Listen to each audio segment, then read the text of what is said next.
All you. What's going on, guys? Happy Friday. Oh my gosh, it's an amazing day today. Welcome to another episode of Access Omaha. We hope you're having a great Friday so far, and thank you for tuning in. We have a very special guest with us today that we are super excited about and cannot wait to hear him share a little bit of his story. So hopefully you're tuning in. If you're tuning in for the first time, hopefully you'll stick with us and get some really good information out of our guest today. And let us know what your comments and feedback are for sure. Absolutely. Who's with us? Vince Leisey is with us, and for those of you that don't know, Vince is the CEO of Berkshire Hathaway Home Services Ambassador Real Estate. It's a long name. Yes, it is. Every time we answer the phones. Yes, it is. He's a motivational speaker, entrepreneur, leader, obviously a good friend of mine, and I am really excited just to pick his brain today. Levi and I always say selfishly, for us it's fun because we get to get in here and we get to pick people's brains and learn more about business and share that with people. And so without further ado, we want to kind of get into this a little bit with you, if that's all right. Absolutely. All right. So I guess we're really curious because a lot of people watch the podcast. Of course, Ryan and I have a really big real estate following, right, for mortgage and real estate and stuff. And you, obviously, a juggernaut in the community when it comes to real estate, and even nationally. But for folks who don't know, we kind of want to hear what your story is, and hopefully you'll be able to share with us a little bit how you got started. Maybe take us back even way far before real estate. Where are you from? Tell us maybe how you got connected. Did you go to college, or you're here locally from Omaha? How'd you get your start in real estate? Where did all that come from? Absolutely. So I was born in Missouri, St. Joe, Missouri. Okay. Moved around the Midwest, Dayton, Ohio, Green Bay, Wisconsin, and then basically junior high on, lived in Omaha, Nebraska. So I would say, obviously as old as I'm getting, the vast majority of my life has been Omaha, Nebraska. I did go to college down at the University of Nebraska in Lincoln. I actually have a degree, as hard as that may be to believe. Go Huskers. But I painted houses through high school and college, and then really, right as I got out of college, I started in real estate. And I always tell people that we really need to look back and put in perspective who's opened doors and created opportunities to help us get where we are. In my case, my mother had started when I was in college. She was in real estate sales with Wordman of Omaha, which is old school, a company that had been around for years that merged in to become Home Real Estate before they became CBS Home. And she had opened up a real estate company with 6 other partners. Okay. I graduated, started in real estate. That company was not doing that great, quite honestly. She had bought out the balance of those partners within 2 years. They were losing money. Wow. So I always laugh when people say I want to start up a real estate brokerage, because I think it's even harder today than it was then.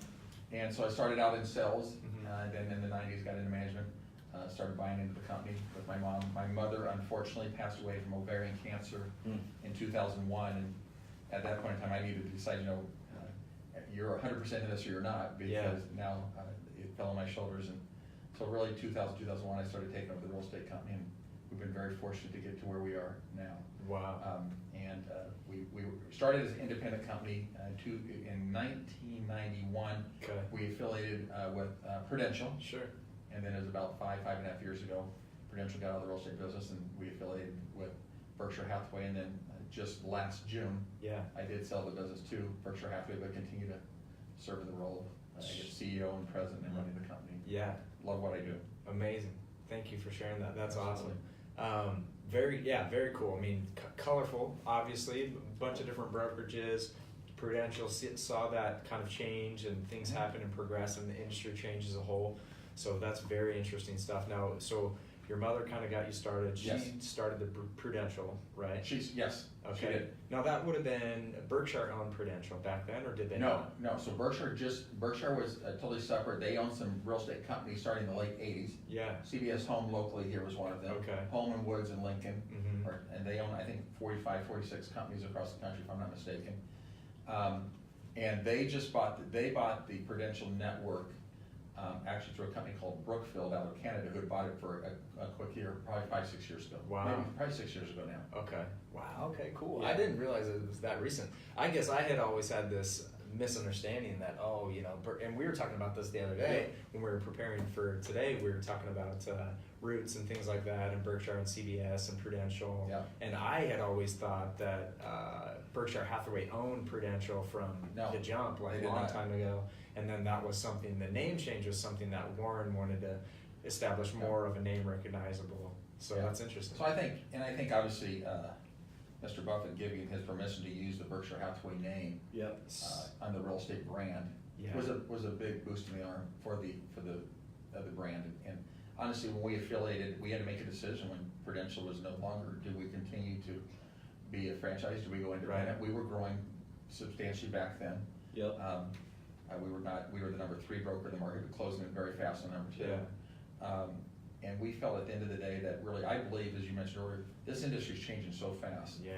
That a local broker doesn't have the financial wherewithal or the manpower to keep up with the constant changes, and that you need to really be part of a national organization for them to do those things for you, for them to go to Salesforce and create a CRM system and to create all the tools and vehicles. Yeah. And quite honestly, they have to outsource a lot of that because they're in the brokerage business, they're not a technology company. Right. And so I feel like in the constant changing world that we live in today, that you've got to be associated with something bigger than yourself as a local broker if you're going to continue to be relevant. And I think that this industry will change over the next 5 years more than it has over the last 5 years. Yeah. And quite honestly, the last 5 years have probably changed more than the previous 40 years. Uh-huh. So that's the world that I think we live in today. Yeah. Wow, that's a big piece right there for sure. Yep. Absolutely. Yeah. Tell me a little bit, because we get into this discussion quite a bit. And people ask me all the time, and then I'm always like, well, I'm not sure. But the question that I always want to know, as I look back at where we've come from, you know, is at what point, so you were doing real estate, selling real estate, Yes. right? And then eventually you had to get to this point of, well, I'm going to run this brokerage now. Right. So how did you decide when it was time to do that and move on, or did you kind of do both for a little bit? I did both for it. Okay. Yeah, I think my initial salary was $12,000 somewhere in the 90s, so Uh-huh. I had to continue to sell or I wasn't going to eat very well. And as you can tell, I like to eat. So then as we started to grow, and then my mother got cancer in '94. Okay. I started taking over more and more of the management roles of that. And I actually enjoyed that. To me, really, people like, well, you don't sell houses, so you don't know what we're doing. But the truth is, you're running a real estate brokerage, if you're recruiting, Yeah, it's the same thing. you're selling, you're doing the same thing. And so the same things that I would coach others to do are really things I'm doing from brokerage business. So, but when she passed away, then, you know, it really became critical. Okay, am I going to try to get someone else to do this? Am I going to do something else? And we weren't that big of a company back then at that point in time. And so I had a thought process, and the thought process is, you know, because we were substantially smaller than CBS Home at the time and MP Dobbs, not even close, is that I started studying human behavior, generational trends and stuff like that. And I said, you know, why would anybody come to work for us if we looked and act and did the same thing that everybody else did? Yep. You would go to the largest guy who has the most market share, who has the most, you know, presence. Right. And so I said, you know, we got to figure out and try to be proactive as to what changes, and as we move forward, what are the trends going to be? And so, you know, we made educated guesses, and luckily we made more good guesses than bad guesses. But the early 2000s, I felt when you start looking at generational trends that we started going from you know, baby boomers to Gen X to millennials, is that there was this evolution, and millennials 100% are a generation of collaboration, teamwork, doing things together. Big time. The exact opposite of baby boomers, which was me against the rest of the world. Yeah. I don't care about anybody else in that process, right? And so a big team back in 1999, 2000, 2001 had been 3-4 people. Wow. You know? Deb Seisig had a couple people on her team, and man, that was a team. Yeah. But I feel fundamentally, if you look at generational trends and how the younger generation is behaving and acting, that this team thing is not going to go away, that it's actually going to be something that's going to continue to grow. That was a good guess on our part. Yep. And now you've got brokers that have been large brokers for many years that are struggling to figure out how do we embrace this team concept. Right. So that was one guess that we made that was right. The second thing is I really started studying is culture and mindset and things like that. And one of the things that I believed is most real estate offices until recently were large brokers were multi-offices. There's brokers our size that quite honestly have 20, 30 offices around. You know, and so we've now opened up a couple other in our merger with CBS Home, but I wanted the mega office concept versus the multi-office concept. And what I've seen as I've looked at financial statements of other brokers of ownership groups I'm in, is that you're allowed to control your finances better, which means you don't have to nickel and dime the agents to death so much, and it can become a win-win situation. And you're allowed to control, more importantly, the culture better. Yeah. That when you have 10 offices, you have 10 managers, 10 leaders, 10 different separate cultures, Wow. and I can guarantee you with 100% certainty that not all 10 are great. Right. If you have all of those people under one location, or the vast majority of those people under one location, it gives you the ability to better control that culture. Now, leadership, not always, but typically, and I found best, is done from the top down. That if the leaders who are out there in front of the troops on a daily basis create that culture, if they create that energy, excitement, enthusiasm, that it trickles down through the organizations. Yeah. Now, it's not to say, I've seen people, that had bad leadership, and internally some other people help change that culture around. But to me, a culture is nothing more than how do you create an environment. In our business, we're not required as independent contractors to come to work every day, right? Right. We want an environment where it's inviting and people actually literally want to come into the office. Sure. Talking again about generational trends, millennials, there's this myth that they don't want to come to the office because they have technology and they grew up with this and they don't believe in that. That's incorrect. Right. They actually do want to come to a place together. You look at Google and Apple and Facebook and all these crazy successful organizations, they're not crazy successful because they're technology companies. I mean, that's a component of it, and they make great products and services and so forth. But it's because they have campuses where they bring people together, Right. to idea share, to collaborate, to brainstorm, and that only happens in a physical space. So I think brick and mortar is important in there, but that environment, that culture is created there where you can create fun rooms, where we've got a custom-made conference room table, that's a ping pong table, and a Stella machine, and we're trying to get a shuffleboard table there, but we can't figure out how to get it through the doors to get it together. So we have to saw it in half and come back and glue it back together, so I don't know yet. But so that was one of the fundamental differences. That was probably the second thing, is I built our first building, which is a 31,000 square foot building over in Bank of the West Business Park, which we continue to own, and then built this one that we're currently in, which is 81,000. And that mega office concept, if you have 9 offices, you have 9 receptionists. Right. 9 copiers. There's no economies of scale in that. There's no way to scale that. You've got to go create revenue from all these other sources. Right. So we're like, let's not do that.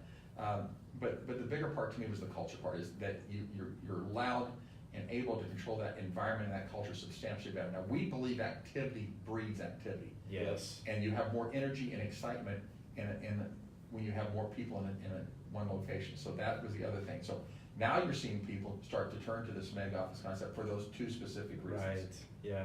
Wow, that's powerful. Yeah, and it's interesting because I went on a listing presentation yesterday. Good. And I had, yeah, exactly. Hopefully you got it. Right.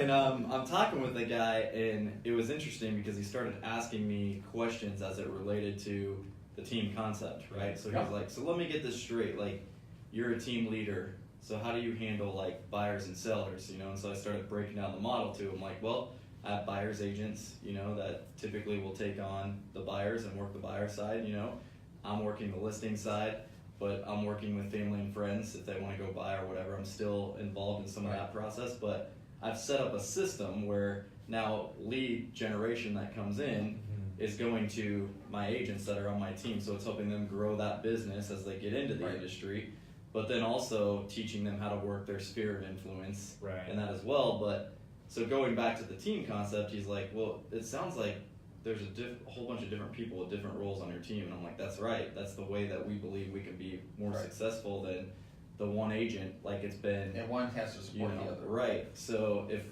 the other thing is, if one of my agents goes out of town on vacation, we can handle that work for them, and they can go and have the peace of mind to know that my business is still going to run if I go on vacation. Whereas you get the individual agent, they go on vacation, and what happens?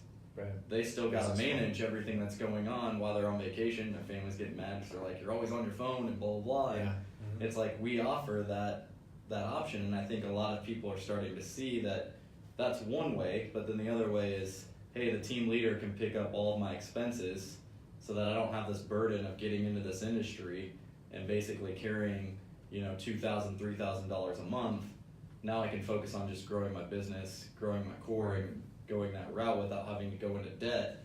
as I'm trying to build this thing. Yeah. And can you kind of speak into, like, from your perspective, as you gone and spoke at all these other different brokerages across the nation here, and people are wanting to get in front of you. We go to conference and it's like we're celebrities because we're from Omaha, and they're like, you're with Vince Leisey and his team, and can we get 5 minutes with you? And they want to know, but a lot of these brokerages, like you said, are starting to realize that, hey, this team concept isn't going away, it's actually growing. Right. Can you kind of speak a little bit more into that, of why you think that's kind of the future of real estate? One of it comes back to my core decision to make it up front was that I believed it was a generational trend.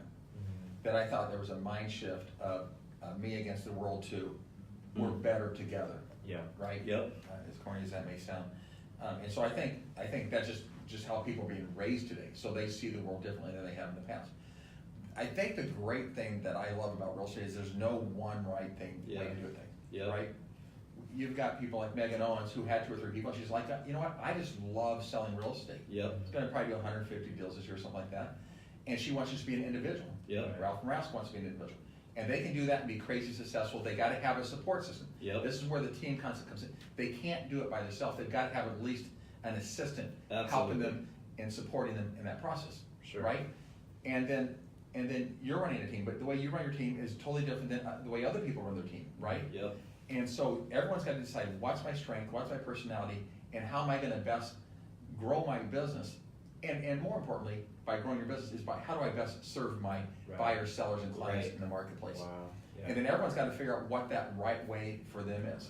You know, you talk about lead generation. You know, some teams try to focus and grow their business primarily on buying Zillow leads and Realtor.com leads and so forth.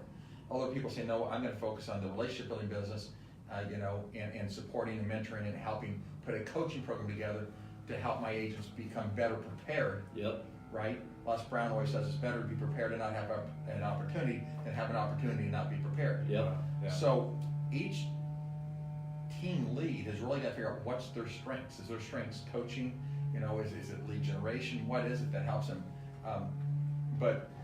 And I just had an agent in my office today, and I said, and they were 24 years old. I'm like, you're best served to probably jump on a team. I said, your likelihood of being successful is jumping on a team here for the next 3 to 5 years. You're going to have a greater chance of making it than if you're just with us. Yeah. I said, we're going to support you either way, but just because of that person's age, the average age of a first-time home buyer in the United States is 31. Yeah. In in Omaha, I think it's probably around 29. Well, a 23, a 24-year-old, and I got in the business at 22, their friends aren't buying houses. Right. Exactly. Right? So it's a tough situation. So they can work their center fillets all day long, but if they all rent, you're not going to sell any houses. Yep. And so they maybe need that lead generation, something like that. But I guess the bottom line is that there's no one right way to do this. The team concept will not go away because, in my opinion, it's just how people are being raised and it's how they see things and they see the value in doing things together. But that doesn't mean it's wrong to be an individual, and it doesn't mean that it's wrong to be a team. Everyone's got to look in the mirror and say, what's my personality? What do I want to do? How do I want to accomplish that? And what's the best way for me to get there? Wow. And then they got to put themselves in that situation. Yeah, and I think that's so powerful too. When you move forward in your career, whatever that might be, it's so important to identify those things. You talk about finding out what your strengths are, leaning in and doubling down on your strengths. You're very well known for creating awesome culture, leading by example, creating and influencing people and helping them grow their careers. But I guess what was the turning point in your career, maybe back when you made that transition from originating to jumping into more of a leadership role, but at what point were you like, this is my strength, that's the thing that I like, I love the leadership, I love to be able to influence other people, to help other people grow. At what point, or what was the turning point that made you realize that? I think, I don't see myself in the real estate business, to be honest with you. I think, I don't know, 15, 20 years ago, and there's no one specific point for me, to be honest with you. I think it's an evolution of, as we get older, we grow up, and we try to figure out what we want to do when we grow. Some of us figure it out sooner than later. Yes, that's so funny. But I think I came to a conclusion that I had a passion that lived inside of me, and I think following your passions will help you be successful regardless of what you do, to enrich the lives of others. And that I felt that real estate actually did give me that vehicle to help other people have a more meaningful better life, and that I could do that. And so that's the driving force to me. Is I love when I get a text or a call from somebody saying, I just did this, and thank you for helping me with this, or and knowing that you're doing something that's helping them. Not just, and the thing we don't focus on it, I think so often people listen to us and talk about coaching and growing your business, and they think all we're focused on is working more hours and making more money and being more successful from a business perspective. But that's not true, and I get poked fun at a lot, and probably deservingly, is I take a lot of vacations. Sure. Yeah. And part of our theory in my life and the original life as others, and we just came from a mastermind group meetings where I just left, where they all presented dream boards, and Ryan knows about this, and we've done this before, is about understanding that when we're talking about coaching and growing, it's individually, personally, and having more balance in your life. That in our case, real estate is the vehicle that brings us together to work, to make a living, to take those vacations, to do the things with the family, to do the things that you love, that you're passionate about with the people that you love. And so it's really about how do we help them become more, and so I just started studying human behavior, mindset, and things like that, and that just led me down this path, to be honest with you. If you would have asked me 20 years ago, would I be speaking in front of groups of hundreds or thousands of people, I would have said no. I mean, people, surveys are done, people fear public speaking more than they do death. I was probably in that category, to be quite honest with you. And so that part of it came from a company out of Kansas City. Oh God, I don't know. It's been probably 10 to 15 years ago now. Asked me to come down and speak at their first meeting of the year to kick off the year for them. Oh my! I thought I was gonna have a heart attack. But as you do anything, you get better. You become comfortable, and then you start becoming better prepared as you do those things, so you don't make a fool of yourself. Yeah, absolutely. I've got a question for you because as this, and you kind of mentioned it here earlier, but you talked about selling off the business to Berkshire Hathaway, and yes. And I think the question that ran through a lot of people's minds was, wait a minute, I thought he was going to wait and do this 10, 15 years down the road, and everybody's wanting to know, why now? Why is the time? So can you walk us through that mindset of yours where, what were those specific things or those things that made you say, yeah, now's the right time to do it, and instead of waiting 5, 10, 15 years down the road? Walk us through what was going through your mind at the time, and still is maybe, Fair as question. far as what that looked like, and for other people that are in that situation. Because I know when you build a business, right, like I look at this 15, 20 years down the road, and I'm like, I want to build a business, and then eventually I don't want to do this the rest of my life. I want to hand it off to somebody else, but still have my business grow and run. But there's some risk in that, in knowing that, well, if I do that, I'm handing it off to somebody and it's my baby, and how do I know that the things that I've done and created are going to stay intact?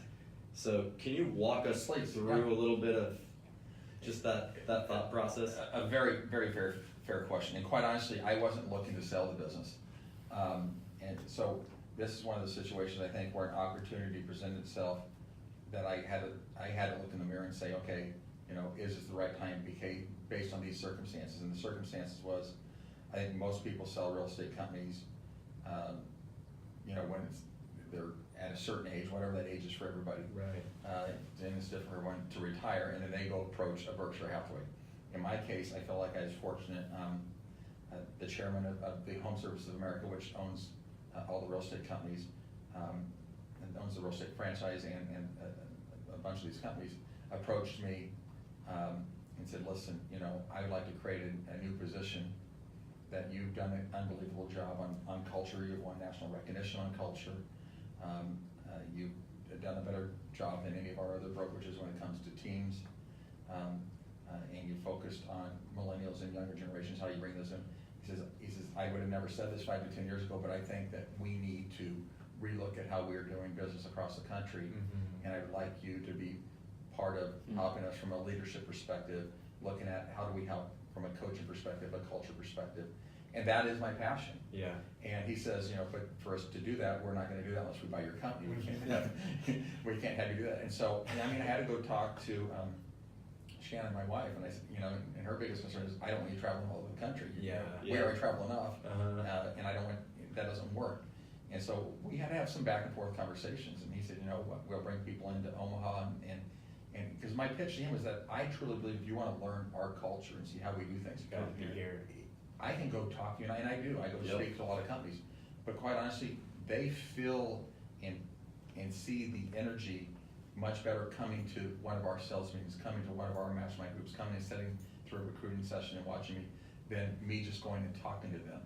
By talking about it and then physically seeing it, we think. So that kind of helps situations. That I do have a couple meetings that I've got to go to, and I still do speak some around the country. I cut that down a lot, but for the most part, they'll bring people into Omaha. So that was really the driving factor. If that was not on the table, I would not have sold at the time, to be honest with you. Cool. So because in my mind, I wasn't going to sell for another 5 to 10 years. Yeah. Realizing that, you know, I'm probably going to stick around another 5 to 10 years after that.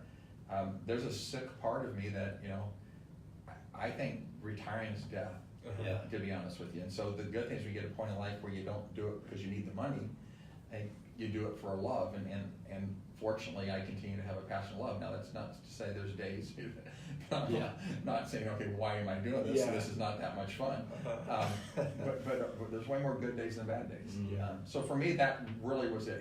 It was an opportunity to, again, enrich the lives of others, to help them embrace change. And you see a lot of really large companies across the United States dying. Right, especially now. And Ryan, I think you know in our mastermind groups and our conversations is we've got to be changing. And quite honestly, I don't know what the next step or the step after that is, but I do know that this thing's going to change. And so I think this gave us an opportunity to get more resources and expand what we're doing. And for the most part, what made me feel comfortable about, I think one of the parts of your question was that they weren't going to come in and change who we were. They were hiring us to change other companies' cultures and organizations, not for us to adapt to their way of doing business.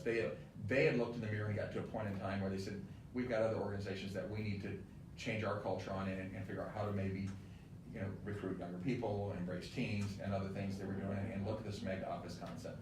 So I said, you know, it doesn't make a lot of sense that there's going to be a whole chunk of money here. And they said, let's change you, and by the way, tell these guys, you know. So I felt fairly confident from an agent perspective that, you know, that things wouldn't change that much. And that doesn't mean there wasn't some rough patches that we had to get through it. Sure. There were some unfun times. But you know, hopefully, I'd love your opinion. You know, from an agent perspective, what we're doing today is really what we were doing 2 years ago. Yeah. You know, I still run sales meetings. I still run mastermind groups. You know, I still travel. I think it's important. You talk about travel and family, and you know, really putting your passions into things so that also you can really help fulfill your life and other people that you care about too. Maybe if you would speak into that a little bit more, because I think, you know, Ryan and I talk a lot of times in our masterminds of like, man, you just, sometimes it's hard to, sometimes we feel like we're so trapped in the whirlwind of business that we forget about solely focusing on the business, if that makes sense. And making sure that we're doing the best that we can for our clients, the people that we work with, our friends and family, and things like that. So maybe talk a little bit about the balance, how that's important, how you've been able to figure that out a little bit and work that into your life. So Darren Hardy is somebody, he has a thing called Darren Daily. Darren Hardy is the editor. You know, I'm a broken record about Darren Hardy. Editor and publisher of Success Magazine, consultant to large businesses, probably interviewed more billionaires than anybody in the world, trying to understand what does the super achievers, the best do different than the overachievers who are very successful, make lots of money, but don't have any balance in their life, quite honestly. And the super achievers, he found out, which I think would surprise many people, are more successful, make more money, yet they have more balance and free time in their life. He talks about that they're on their private planes more often, their private golf courses more often, and you know, doing the things that they love. And one would say, well, how can that be? How can a guy that's making more money, being more successful, have more free time and balance in their life? Right. And what I figured out in studying that part of human behavior is that the super achievers have learned how to have insane focus, to put blinders on, to say no to all the distractions around them, right? And when they work with intention. They try to be uninterrupted as much as humanly possible. Quite honestly, when I go to the office on Saturday, I can get done more in 3 hours on Saturday than I can in 8-9 hours during the day, just because there's a lack of distraction. Exactly. Because when you start and stop on something, you can't get it done nearly as fast as when you're intentional about doing it. Exactly. So part of that is, I've said, listen, if I want to take vacations, I want to have balance, and I want to spend time with my family and the people I love, that I've got to put a system in place that's intentional, that understands how to focus on the few things, right? So he's, the most successful people in the world, Warren Buffett says, set all your priorities at the beginning of the year, figure out the 3 most important priorities and rip the rest up, because if you focus just on those 3, you're not gonna have time for the rest.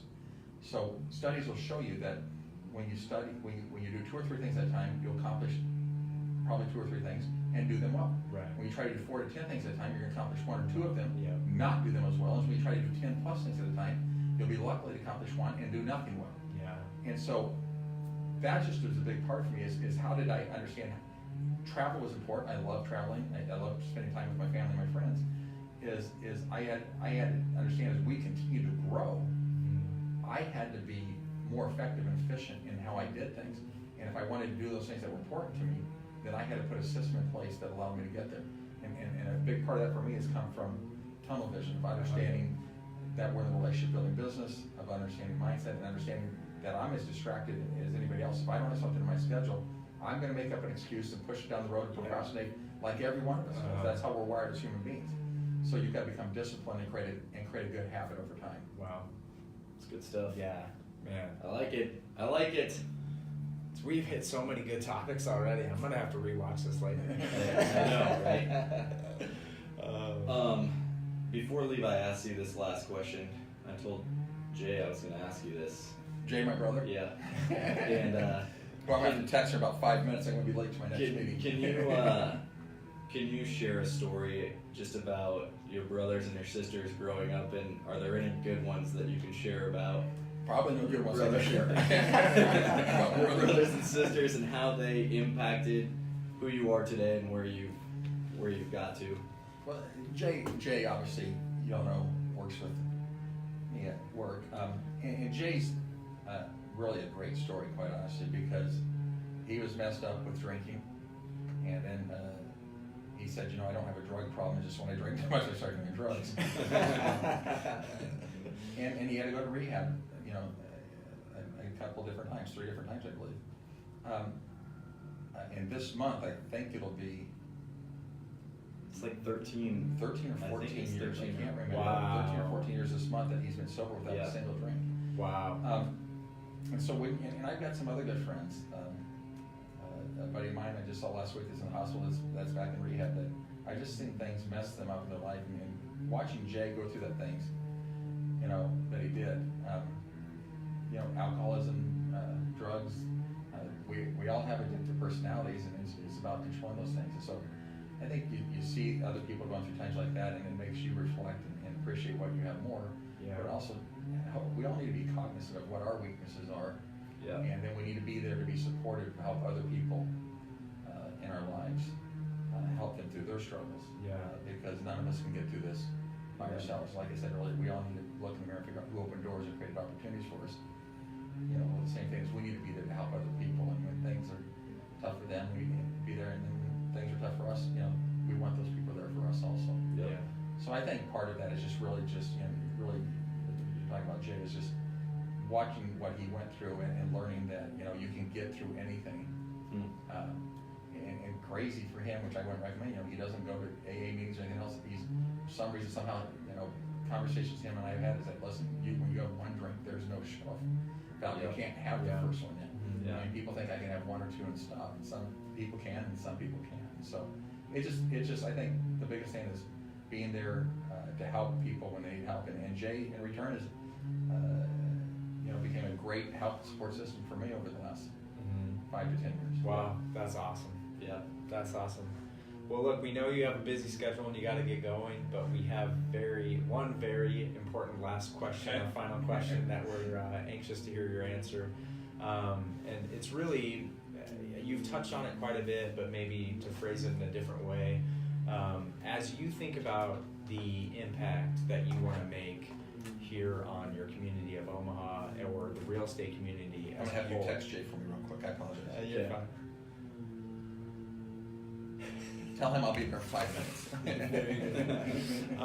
Please. Yeah. As you think about the impact you want to make on your community here, and that might be real estate or just Omaha in general. Yes. What is the legacy that you want people to look back on and just know that you cemented yourself in that thing? What is the one thing you want people to look back and go, man, this guy did it, that was it, this is what you're known for?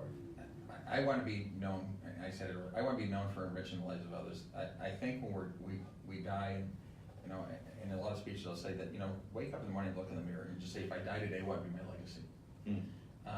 And many times you've got very many successful people's legacy was, you know, I worked hard and I had, you know, a great title and material things and influence and all those other things, but I didn't really positively impact anybody else in life. And so I believe that the best definition of success that I've ever heard of it, and I heard a version of it from Warren Buffett, is that, you know, when I'm gone, I would like my legacy to be that I was there, that a piece of people is missing because of the relationship I had with them, that there was something special there.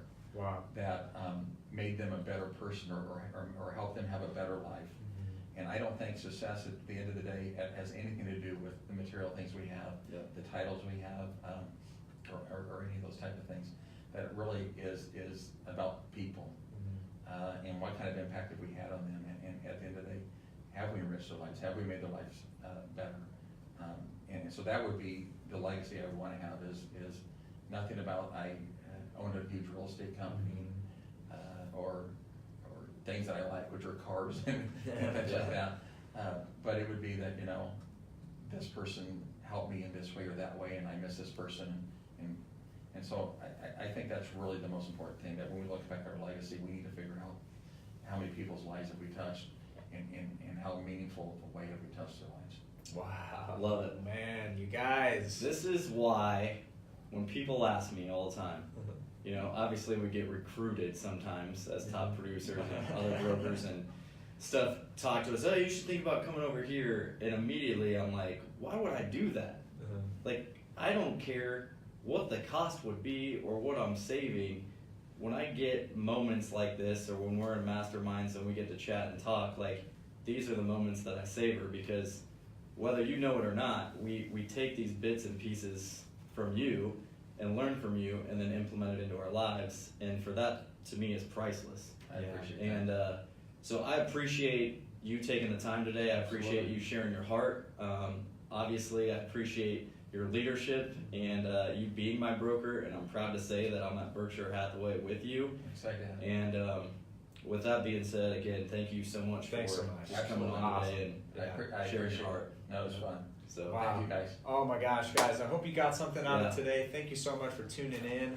If you have a comment or a question, feel free to connect with us. Shoot us a comment down below. How can people connect with you or follow you or get... Well, I hate to say this, like, because we're doing a Facebook Live, right? Yeah. Brooke, my assistant, really is how you can connect with me. But I'm on Facebook. I'm not a big social media guy, even though I encourage you guys all to do it. I need to start doing more Facebook Lives myself, quite honestly. But, you know, I'm available to anybody. Reach out to Brooke, my assistant, and she'll set up a time for us to chat about whatever we need to chat about. Awesome. Awesome. All right, we'll Thank plug you, that. guys. Put it in the I appreciate comments. it. Thank you.